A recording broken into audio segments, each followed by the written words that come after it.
Hello, hello. This is Jen. I hope everybody's good. I'm here with an energy update. So, welcome if you're new. Welcome back if you're not new. Thank you for being here. Um, yeah, I hope everybody's doing well. It seems like a lot of people are going through major transformations, and that can be difficult on a lot of people. So that's what I'm going to be talking about in this update. We are indeed in a major transformation. There's something going on in the entire universe, not only here on Earth, but everywhere in the entire universe. The most sensitive people do tend to pick up on that early on, and then the rest of the collective usually catches up not too long after. And we're about to see the collective catching up with this. For a lot of people, it started in June with this huge wave of new energy hitting Earth. And those that are identifying themselves as volunteers or light workers usually pick up on those waves without their knowledge, and which is not a bad thing because it's part of their mission. But they're picking up on it and they're like, hey, what's happening? It's pretty rare that people do know what's happening right away. But in my case, for example, it started in June and it got really intense by the end of June. It's still fairly intense and it's going in a different direction. And I don't know which direction just yet. I'm waiting to see what those energies are. But definitely this wave of energy is a huge wave of consciousness hitting Earth. And because we are antennas and acting as antennas to anchor these energies from the cosmos, we are being affected by that. And waves like that can translate or manifest in many different ways, like purging, like, oh my God, I feel depressed and I don't know what's going on. I feel tired. My body is not responding. I'm not acting like myself. You may also find yourself in a situation where people are lashing out at you. I'll come back to that subject a little bit later in this video. But the lashing out is so freaking real these days.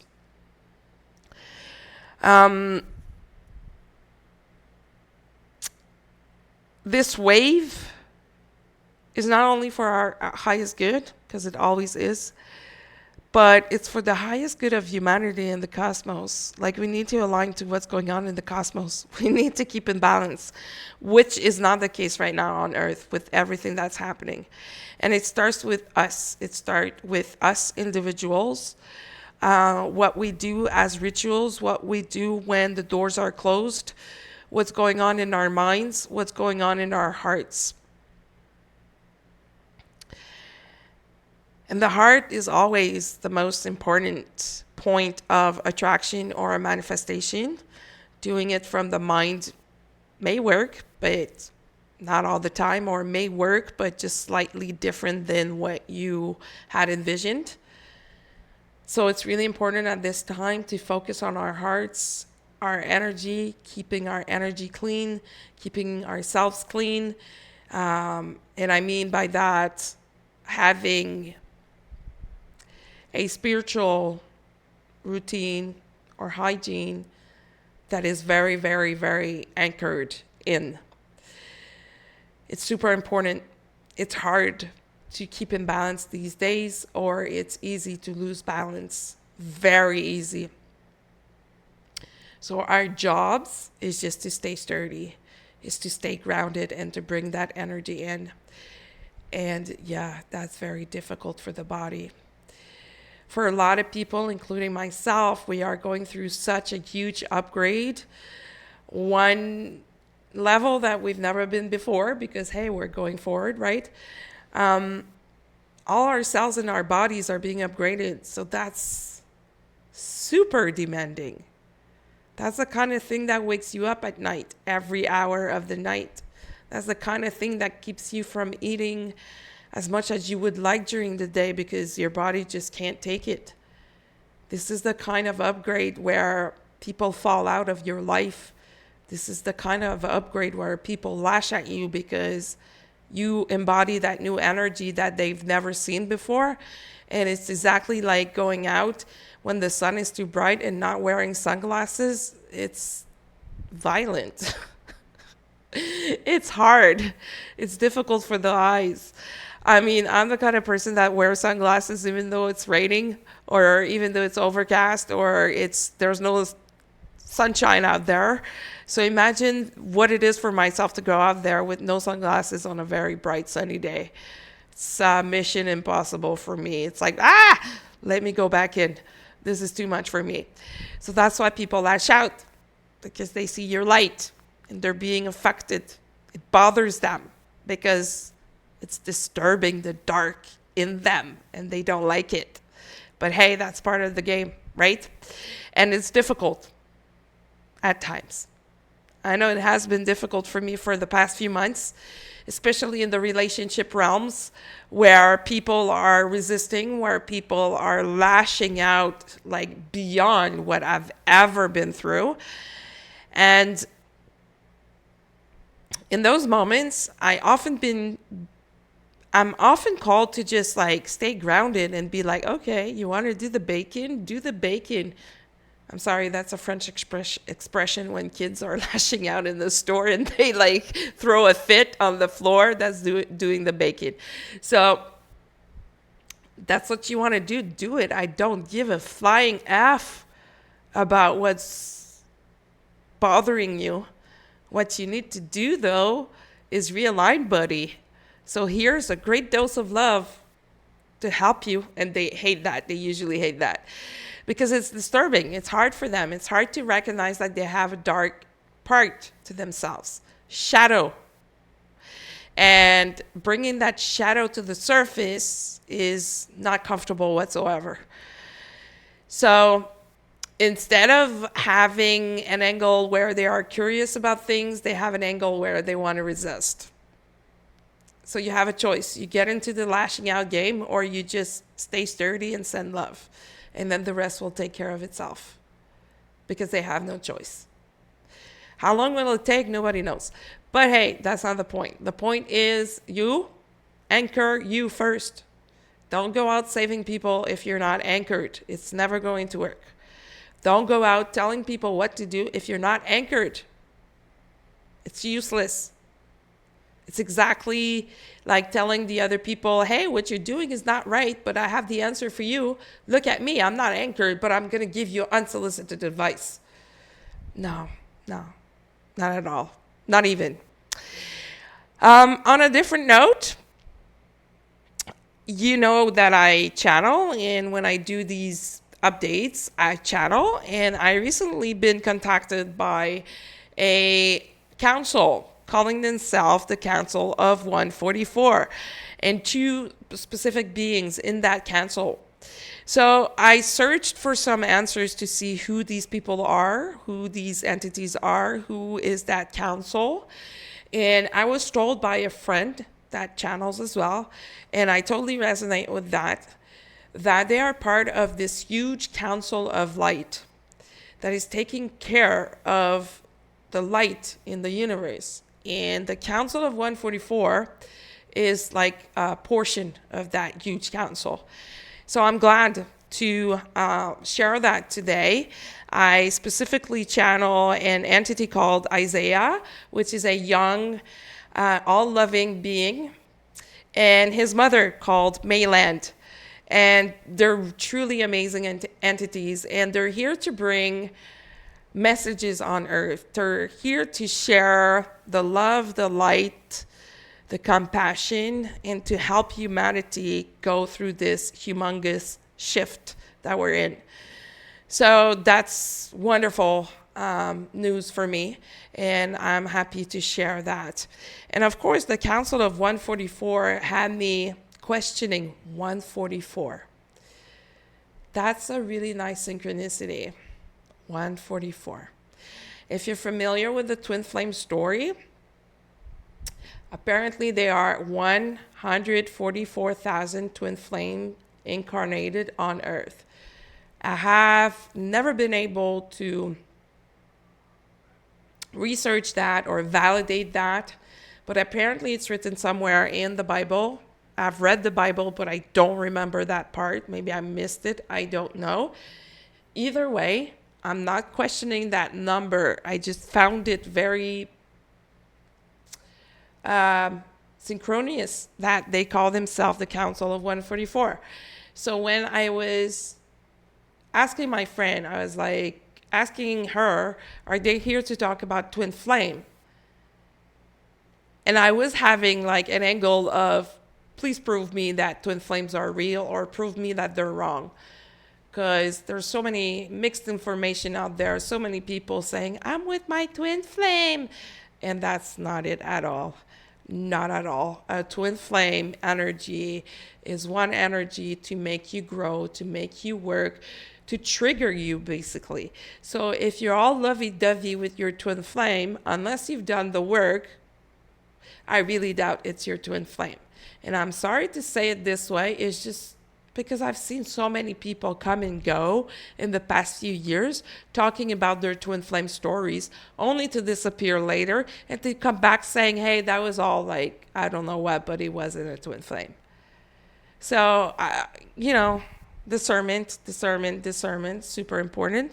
But that 144 was really like, it had me in a questioning phase. So the answer was yes, it's to bring twin flame information, but more than that, it's to bring information about love and light, because the twin flame story and the twin flame adventure, oh, I like that. Let's call it this way. The twin flame adventure, I love it, is about love, but not romantic love, not being in a relationship kind of love.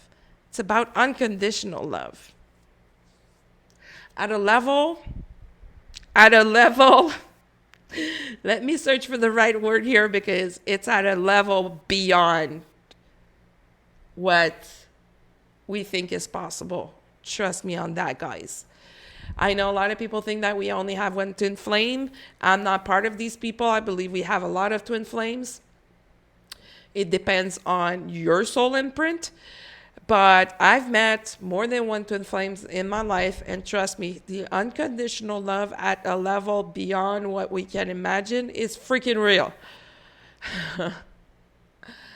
These people have pushed me into forgiving at a level I never thought would be possible, pushed me into acceptance of all that is. And trust me, when you're in it, it's a inner battle.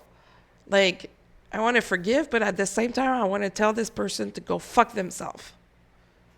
And that's a totally human reaction to have. And the only right choice is to forgive. Yes, you can think about telling them to go fuck themselves, but that's not going to get you anywhere, right? If you want to move forward, forgiveness is the path. Not only forgiveness, but unconditional love. So, going back to the release, a lot of us are going through like really important shadow work release, and it's going faster than we've been used to. And when I say important stuff, if you have been doing a lot of work on yourself, inner child work or work from this lifetime where you released wounds, you may be finding yourself in a phase where you're playing in your past lives or in between lives or even future lives. And that's what I'm talking about. You may be receiving information about very ancient past lives, dating back from Atlantis, dating back from Egypt, from thousands of years BC. And this might be playing a role in your current life. I know it's my case, and I've been doing past life work for many years, like many years, more than 5, more than 7, more than 8, many years. And 2 weeks ago, I found myself in a spontaneous past life regression where I was seeing a scene where I got lapidated for being a clairvoyant. which is like in my life today, not an issue, but it is an issue. Like people judge me. People, they don't want to kill me like back in those days, but they do judge me.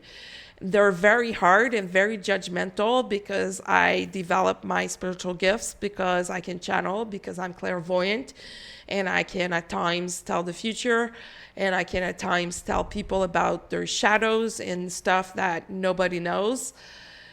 But hey, that's why I incarnated. That's why I'm here. Some days are easier than others. Some people are attracted to me for the right reasons, and some people are attracted to me for the wrong reasons.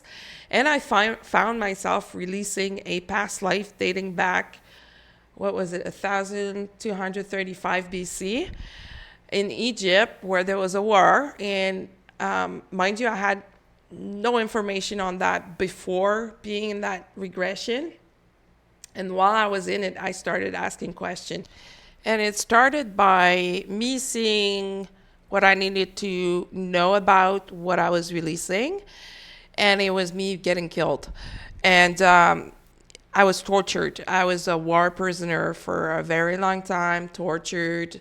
And in the end, they just like lapidated me, basically. And the what killed me was like a really big blow to the head. And after that, I started asking questions.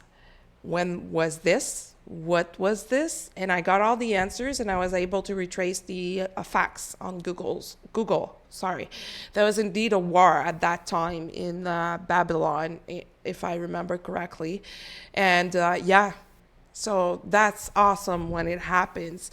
That's actually how I discovered Atlantis too, because I went into a spontaneous past life regression. I was seeing Atlantis, but I never heard of that civilization before. It's when I asked questions and when I had the specific dates, then I was able to go on Google and find the information. So, that stuff is like pure candy if you think about it. It's like, wow, how powerful can we be to get that kind of information with no computer, no nothing, just by being in meditation or in the channeling state? How crazy is that? Can you imagine how much things we can accomplish using that? So yeah, so that happened, and all of this to say is that we're releasing very important stuff that may be super old, that may be surprising for you at this time, that may get you into the, I thought I looked at this. Sometimes you have to look at the same thing like 50 times to release it completely. So don't make the mistake of thinking that you're done with your healing because you've done 1 or 2 meditations. It's not how it works. We've had multiple lifetimes on Earth and on different dimensions. So we have a lot of work to do, and it never stops. It just gets more comfortable. I also said I would be talking about people lashing out. Let's go into it. They're lashing out, like I was saying, because they're triggered, because they don't know what's going on inside of them. They just don't know. And their go-to is to lash out, because as kids, that's what they would do. They would cry, lash out, and mommy would come and rescue them. But for adult people, mommy might not be there anymore. Mommy becomes us, becomes Gaia, becomes source. We need to figure out a way to self-soothe and to navigate through those phases without lashing out. There's no point about lashing out. But just know that when someone lashes out, it's discomfort inside of them, pushing them into acting out because they don't understand. And at that point, it can be difficult to try to make things right depending on the personality of the person. And these days, and I'm going to be talking directly to you guys, males, or anybody embodying a lot of divine masculine energy, you guys are releasing and lashing out like crazy, and you don't realize what's going on. You are being stubborn these days. You are being like extremely not in a position to collaborate with other people. I'm not accusing of anyone. This is what's going on. We are in a transition where the masculine and feminine is being rebalanced in the cosmos, the entire universe. But we feel it a lot as toxic divine masculine happening a lot these days. So just be aware of that. If you find yourself in situations where you're like, hey, my relationships are taking a hit these days and I don't know why, that might be why. I'm not saying it applies to everyone. I'm just saying it might be why. And I'm seeing it a lot, guys, like a lot. And you know how males can be when they are in their ego, thinking that everything is under control. No, I got this, blah, blah, blah. This would never happen to me. And then they fall and they create all kinds of stuff because they're resisting. Yeah. The message here, guys, embody more of your feminine energy. Embody more of that nurturing energy. Nurture yourself. Don't lash out. Don't play superhero. Don't play the control freak. Don't play the guy that has everything under control when you don't. Be real, transparent, authentic, vulnerable, and that's how you're going to attract compassion to you and nurturing to you. If you act out of your ego, I mean, who would want to be in compassion for that? So, the lashing out, I feel, is going to be present for quite some time because it's part of the transformation that we're in right now. It's part of what's going on with the rebalancing of the energies, with new energies coming in. So just be careful. Approach it with a heart-based standpoint. Be in compassion when it's time, and don't be in compassion when it's not time. Walk away. Just walk away. Because trying to be in compassion for other people when they're not receiving it will cost you a lot. And that's not the point. That can create resentment. Just walk away. Give it time. Give it space. And things may change. They may not change. Relationships may be broken temporarily or permanently. But hey, it's part of the game. Eyes on the prize and keep moving forward. One step at a time, and focus on you and your mission, and don't care about these people trying to steal your energy. Care for your own. Keep it for you. And they can do what they want. They can do whatever. Nobody is Mother Teresa here. There was only one. Nobody's Gandhi here. There was only one. We're all a little bit like Mother Teresa's and Gandhi, you know? Little bit. But it's not everybody's mission to help and save everyone. Solve yourself first. Focus on you and the right actions to take first. And let the rest take care of itself on its own. And the lashing out will subside. Is that the right word to say will end? Anyways, what I want to say is it will end. By the end of the summer, around August, it's going to be a different ball game when it comes to stuff like that. People will be much more open to talk and be real about their feelings, about what's going on inside of themselves, instead of playing superhero. So in the meantime, focus on you, because your new energy will be needed in August, will be needed at that time when these people are ready to come online. So that's that for now. Thank you for being here, my friends. I haven't done anything with the Facebook group yet. I'm just waiting to see what's my guidance on that. And whenever something new happens, I'll let you know and post it here. And in the meantime, you can follow me on social media at IndigoGirl555 on Instagram, IndigoGirl on Facebook. You can also reach out if you want a reading at IndigoGirl555 at gmail.com. And until the next time, be well.